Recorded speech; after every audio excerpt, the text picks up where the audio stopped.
This video is intended for the MSDI and DI interns who have been accepted to UNC program and are preparing to apply for Assessment of Prior Learning, or APL. We'll start with an overview, then dive into the application process. The minimum number of hours you must have worked or volunteered in one position is 500 hours within the past 5 years. Many applicants have upwards of 2,000 hours, and we have even had interns who are eligible for APL but chose not to pursue it in order to maximize their education and take full advantage of the internship. But if you have worked at least 500 hours in food and nutrition, you are eligible. You may be awarded up to 220 hours toward your food service or community rotation. That is almost 3 months for part-time and almost 6 weeks for full-time interns that's removed from your total program. The number of hours allotted is based on the number of competencies you achieve. When we evaluate your competencies that you submit, we plug that number into an algorithm that determines how many hours of APL you will be awarded. We can't stress enough that the purpose of your dietetic internship is to extend your education and get hands-on experience that will help you pass the RDN exam and become a competent practitioner. So APL is meant for individuals who have extensive experience in the field, so much so that completing many more hours in that setting may not be needed because they already have the knowledge and skill set. If APL seems right for you, keep watching.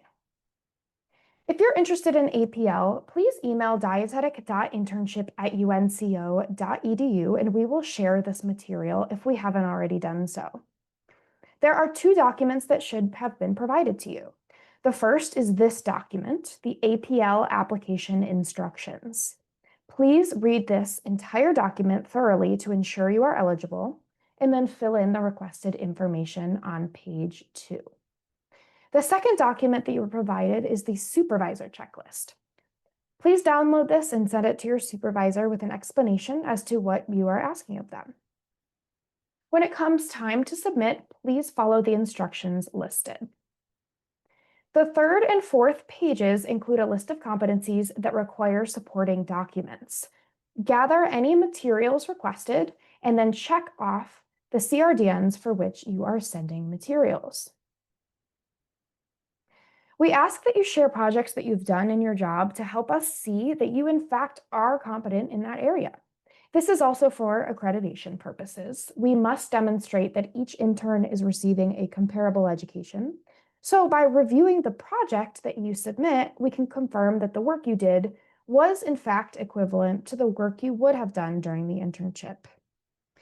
Each supporting document should be titled with the CRDN name and designation that it is coming from APL. Choose one project per CRDN. Do not submit multiple projects in the hopes that one of them will be counted. In other words, if you did 2 quality management type projects that could both potentially meet CRDN 1.1, you are responsible for choosing one of them to submit. If there are multiple files associated with one project, such as the cafeteria promotional activity, you may have photos, flyers, recipes, etc. Please combine all of that into one PDF and send that together. You'll see that some CRDNs ask you to submit more than one piece of information, such as the presentation. So if you do a PowerPoint presentation, for instance, we request a summary that demonstrates what the audience and setting was, and also an explanation of how you felt you performed and what you may have done differently. So we ask that whether it's a PowerPoint or a PDF, that you add that summary directly to that document and submit that all as one. A couple of comments in this regard. If you are delivering a webinar or a professional education, that can be counted under presentation. But if you simply were in attendance, that doesn't demonstrate the competence that we're looking for. And as a reminder, these should have all been done in the job for which you are using for your APL application. So for example, the nutrition article. If in your position you wrote and submitted an article to one of these outlets, that can be submitted here. If you had not written an article as part of your job, but you wrote one for your professional nutrition blog, then that is not something we will count here because it wasn't done in that job. The purpose is to show mastery of these skills, not to try to combine various projects. A different example is the community outreach. We ask you to write a reflection of how you contributed to the community as part of your job. The intention, again, is that you contributed to a community organization as part of the job. So write a summary about that. We don't expect that you had written a summary for your job per se, but the community outreach should have been done in that job. Once all material is compiled, attach it to an email to dietetic.internship@unco.edu.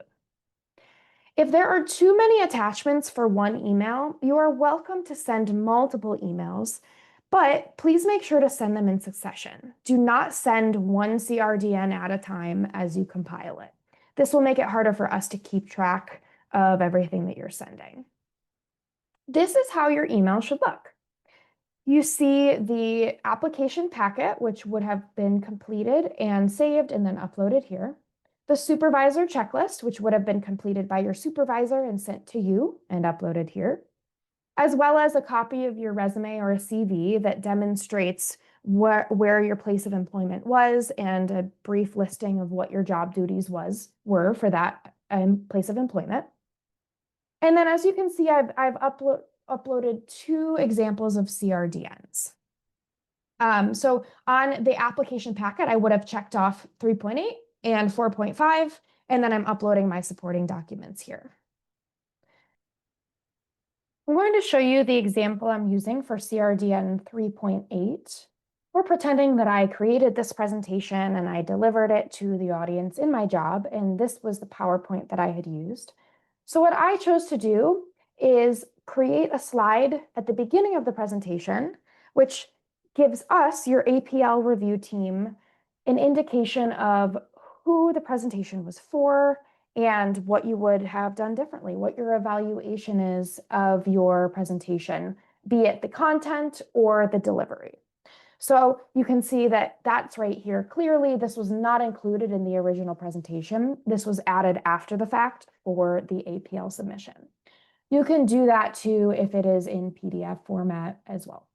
And you can see the name is CRDN 3.8 presentation, designating that that is the CRDN for which this project is associated, and APL, designating that it is APL. Because eventually we will be saving this along with all of the projects that you do during your internship. So it's helpful for us to have it saved in this way up front, as well as designated that this came from APL and was not done during the internship program. As always, you're welcome to email us with questions at dietetic.internship@unco.edu. Thank you for choosing the University of Northern Colorado.